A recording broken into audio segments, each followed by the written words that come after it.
state ready to proceed with this first witness? Yes, Your Honor. Oh. And call your first witness. State Class Kenneth Jones.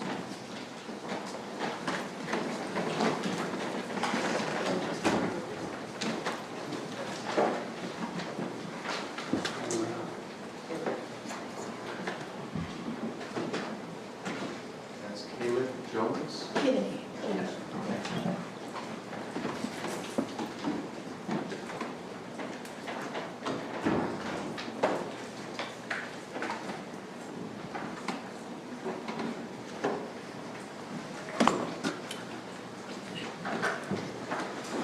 Would you please swear to this?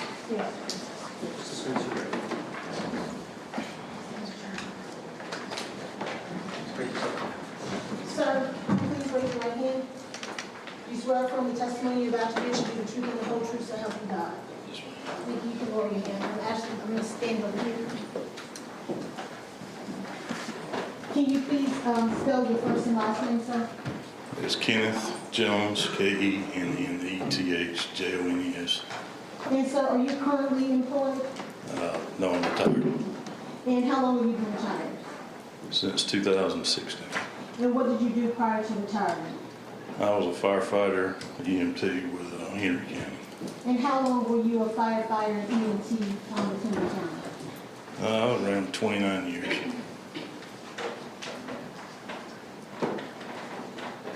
And can you just give me a little bit of your background, like your training that you had to have to be a firefighter and an EMT? Well, just your basic firefighting training that any fireman can go through. And what all does that training include? Well, basically, we're taught how to fight fire and just doing rescue techniques, and then on the EMT side, doing basically just ABCs, airway, breathing, circulation. As far as the basic goes, just basic medical skills. Basic medical skills, and does that include, you said A, B, and C? Is that part of the training that you get for, let me ask you, were you trained in CPR? Oh, yeah. Okay. And when you talk about ABC, is that when you're talking about CPR? Well, I mean, that could pertain to that, What, how many hours of training do you have in CPR? I think it's a 40-hour reset every year. Every year? And what about the Heimlich maneuver? Were you trained in the Heimlich maneuver as part of your training for EMT? Yes, And is that the same 40-hour training, or is that a different training that you go through combined? I mean, it's all incorporated. So when you learn CPR, you also learn the Heimlich maneuver? Yes.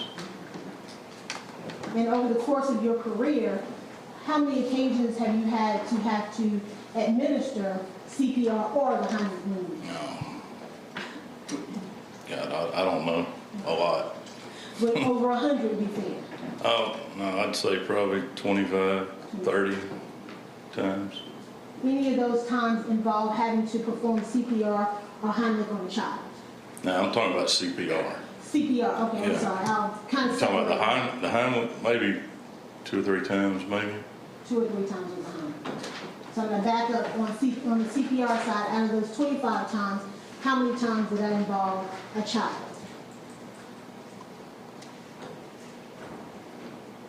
Maybe 4 or 5.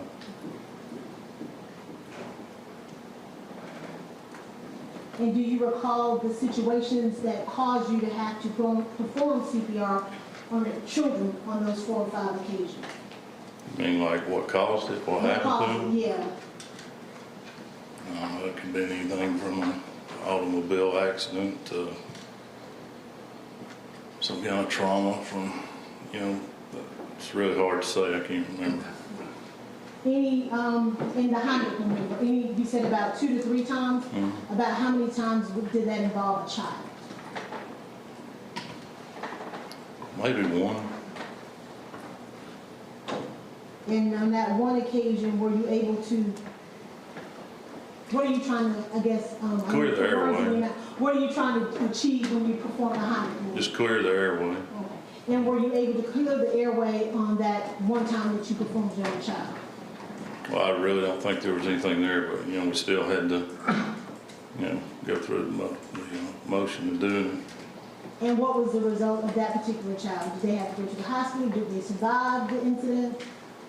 Yeah, they went to the hospital, but I don't remember the outcome.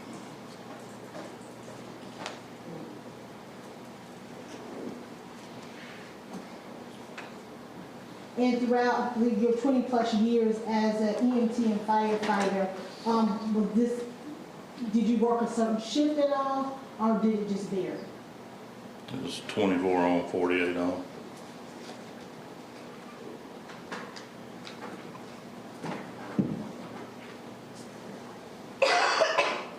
And I'm wondering, were you on duty on November the 17th of 2015?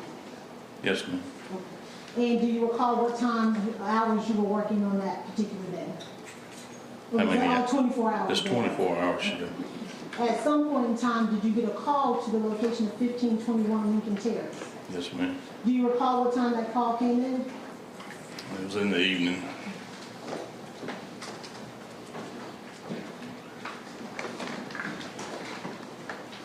And I know it's been a while. If you had an opportunity to review the Henry County Fire Department report, would that help to refresh your recollection as to the time? Since when? If you looked at the report from that time, would it help you to refresh? No, not lately. I hadn't. Okay. I'm asking if I show it to you now, would it help you to recall what time it was you received the call? Yeah, I'm sure it You would. know what I mean, I approach? Okay.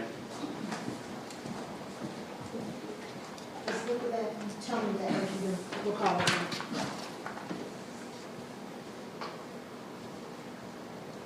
And without reading it after you're done, let me know if that helps.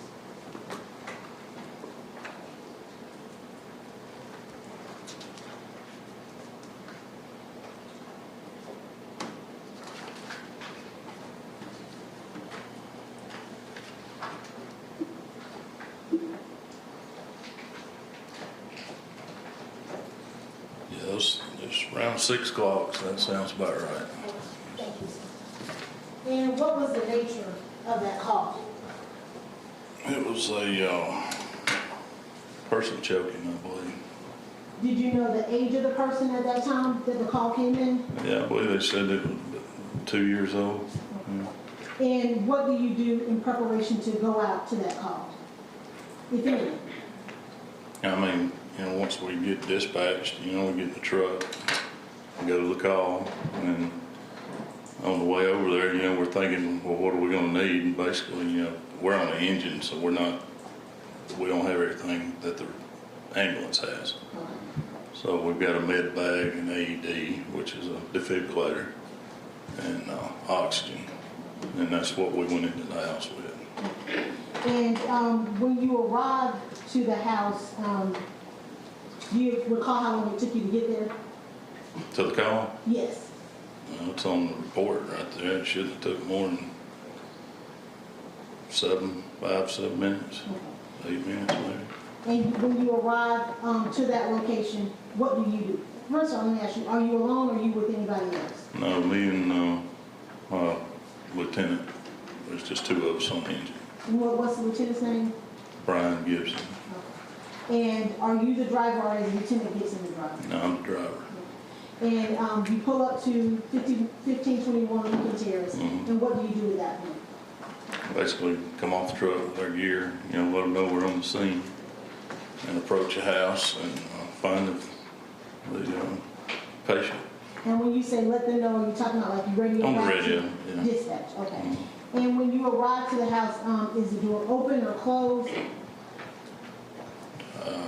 I assume it was cool. I really don't remember. I mean, we didn't have any trouble getting in. So. That was my question. Were you able to make entry? Yeah. And when you got inside the house, can you tell me what you observed? When we walked in, I remember seeing a child and her mother in the living room, and I believe she was attempting CPR. Had you ever Or been, had been. had you ever been to that home before? No. Did you know the person that you described as the mother? Did you know that person at all? No. Do you see that person sitting in the courtroom today? I believe that's her over there. And if you could just describe a color of clothing that she has on that you indicated. I'm sorry. Can you describe what that person is wearing that you indicate you believe is the person you saw? That day? No, what they're wearing right now. What, green and white dress? And that is the defendant, Jennifer Rosenbaum. Had you seen her prior to November the 17th of 2015? I mean, just vaguely, everything happened so quick. I'm asking, before going to the house that day, on November the 17th of 2015, Yeah. had you ever seen No. Jennifer Rosenbaum? Were you familiar with Jennifer Rosenbaum No. at all? And you said when you walked in the house, you saw the child. Where was the child? Laying in the living room floor. Do you remember if the child was dressed or undressed? I want to say she had a diaper on, maybe a shirt. It's hard to remember because once we took her to the ambulance, then, of course we removed her shirt. If there was one on her, I just know there wasn't one once we got to working on it. And so when you get inside the house, you said when you entered in, it appeared that the defendant, Ms. Rosenbaum, was standing over the child. Well, she was right there with her. So. Is the child laying on the couch, on the table, on the floor? In the If you can floor. recall. She was in the floor. On the floor. And if you can recall, was Ms. Rosenbaum standing up? Was she kneeling down? Was she sitting down? I think she had gotten up when we were there. So was she actively doing CPR to your recollection when you came in? I didn't actually see her doing compressions and all that, but I remember seeing she was right there with the child. So. But you didn't see her actively doing compressions? No. And once you come into the house, what do? Well, basically, Brian, my partner, takes the child and he starts checking for an airway obstruction because that's what the call come out as, choking on a piece of food. And he's trying to clear the airway. And basically, I believe Rescue 13 called out on the scene. When they did, we didn't even have time to break her bags up, and he just grabbed her up and we took off to the truck with her. Did you ever have any conversation with the defendant, Ms. Rosenbaum, when you got into the house? No. Did she say anything to you that you can recall at all? No. And you said that Lieutenant Gibson began to check the victim's airway. To your knowledge, was there any obstruction found by him? Not that I'm aware of, no. Did you see any vomit or any food particles around the child when you were there? No. And you said you barely got able to open up your equipment. Mm-hmm. Did you ever at that point touch the child or do anything to her? In the house? Inside the house? No, Brian had her. Okay. Did you observe her when Lieutenant Gibson had her? Yes. What did you observe at that time? She was unresponsive. And when you say unresponsive, what does that mean? Unconscious. Was she breathing? We wasn't sure, we were assuming that she wasn't. So, And did you check for a pulse? I believe Brian did, Do yeah. you know whether or not there was a pulse? I don't think there was. Your Honor, I would object to him testifying to what he thinks. He testifies to what he knows or doesn't know. He doesn't know. He needs to state he doesn't know. All right, same objection. This is under speculation. Yes, sir. I understand. I'm going to run my little.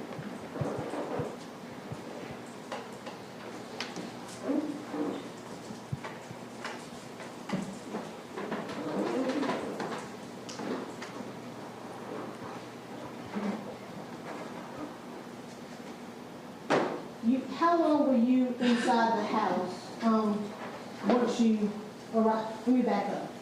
You said that Lieutenant Gibson checked for an airway. Mm-hmm. And what else did he do while you were inside the house that you observed? Well, he would have been checking for a pulse, checking the airway, but he was the one doing it, not me. So I'm not going to sit here and tell you, yes, she did have one or she didn't have one, because he was the one with his hands on her. I'm standing there observing. So you observed him checking for an airway, checking for a pulse. Did you observe him doing anything else? no, by that time we were going, a lot of this was happening in motion. I understand. Yeah. It's happening Yeah. full speed, not Yeah. question by question as I'm asking. Yeah. I understand. Do you recall if he did anything else? Inside the house? Yes, sir. No. at some point, do y'all leave outside the house? Yeah, Where do you go?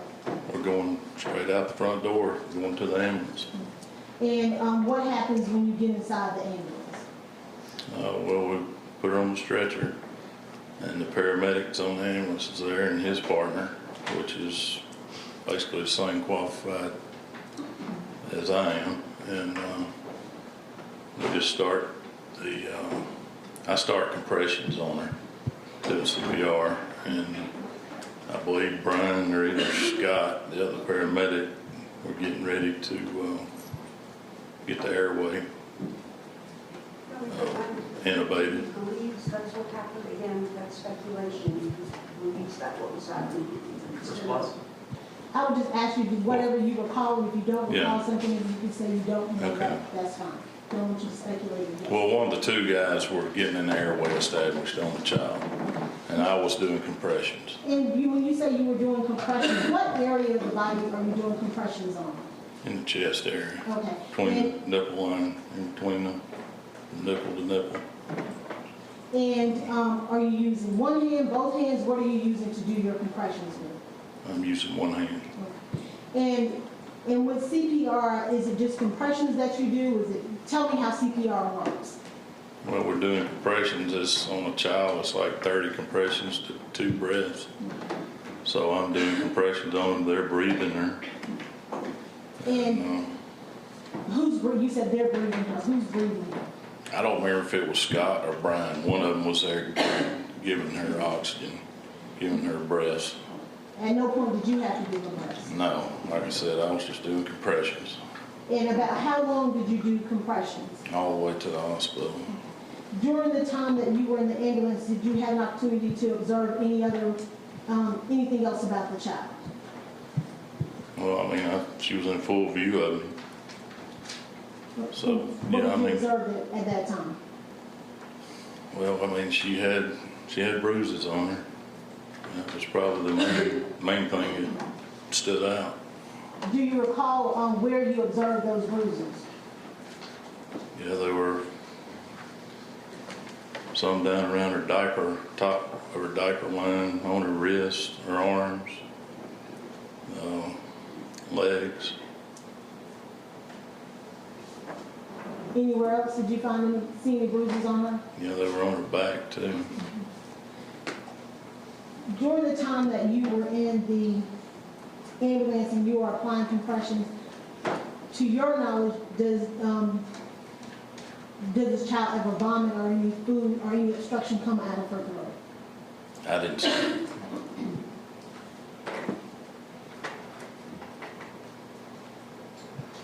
And to show you what's been marked as State's Exhibit Number 1 and previously shown to the defense counsel. Do you recognize that? Yes, And what is that? bruising on her back. And is that the child in the way you saw her on November the 17th of 2015? Pretty much. And is that a fair and accurate depiction of what you observed? Yes. I ask the State's Exhibit Number 1 be entered into evidence. Any objection? State your point, piece of paper. And may I publish it, Judge? You may.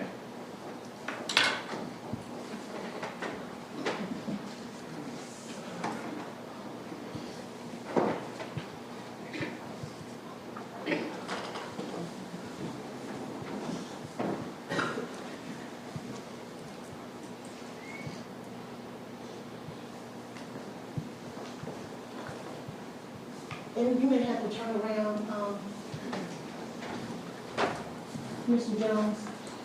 In any cases in which you've had to administer CPR on a child, have you seen bruises like that before? No. Nothing further, Your Honor. Cross.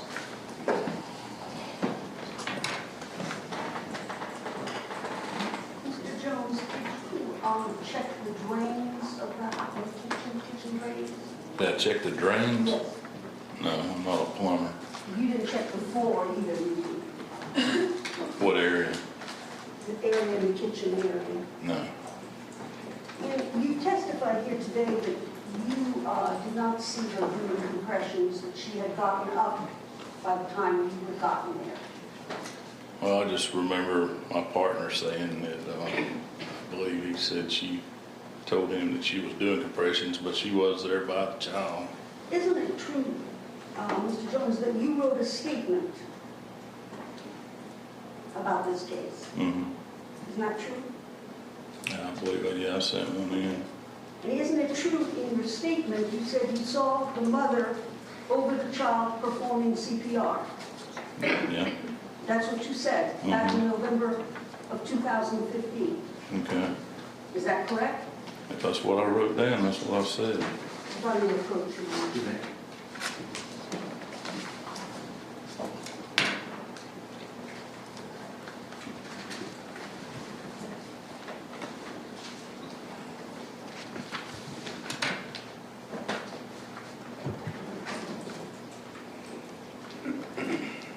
All right, yeah. That's what you said, is that you saw her doing compressions on the child. Well, I saw her over her. What did you say in your report? Yeah, I said I saw her saw the mother over the child performing CPR in the living room floor. Thank you. Yeah.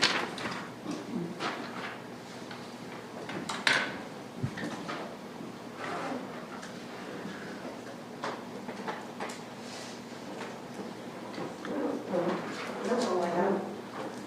All right. Any brief? None, Your Honor. All right, thank you, sir. Step down. And any objection to this witness being excused? None from the state, Your Honor. Any objection to this witness being excused? No objection, Your Honor. We were just asking for Okay, am I permanently, Pardon me? the pictures not be projected on the Okay. am I permanently excused? Mr. Jones, you're excused, and so you're released from the case. All right, thank you.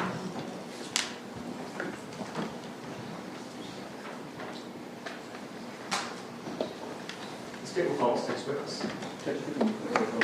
Sure. Ms. Baldwin.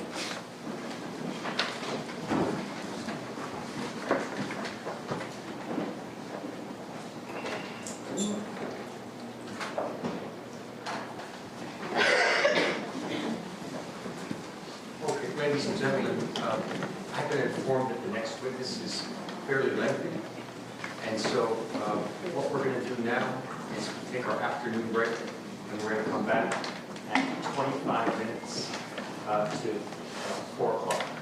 So right now it's